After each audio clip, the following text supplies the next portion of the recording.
தமிழ்நாடு முழுவதும் நடைபெறும் TNPSC group 2 மற்றும் குரூப் 2A பதவிகளுக்கான முதல் நிலை தேர்வில் சுமார் 8 லட்சம் பேர் பங்கேற்றிருக்கிறார்கள்.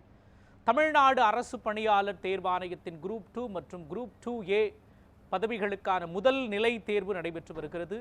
தமிழகத்தில் உள்ள 38 மாவட்டங்களில் 2763 தேர்வு மையங்களில் நடைபெற்றும் தேர்வினை மொத்தம் 7,93,947 தேர்வர்கள் எழுதுகிறார்கள். சென்னையை பொறுத்தவரை 251 தேர்வு மையங்களில் 75,185 தேர்வர்கள் தேர்வு எழுதுகிறார்கள். தேர்வு சரியாக காலை 9:30 மணிக்கு தொடங்கியது. தேர்வர்கள் காலை 8:30 மணிக்குள் தேர்வு அறைக்கு வர வேண்டும் என்று காலை 9 மணிக்கு பிறகு வந்த தேர்வர்கள் எக்காரணத்தை கொண்டும் தேர்வு மையத்தில் நுழைய அனுமதிக்கப்பட மாட்டார்கள் என்றும் அறிவிக்கப்பட்டிருந்தது. இந்த சூழலில் ஹால் டிக்கெட் தவிர வேறு எந்த சான்றிதழ்களையும் மின்னணு சாதனங்களையும் எடுத்து வர தேர்வர்களுக்கு அனுமதி வழங்கப்படவில்லை.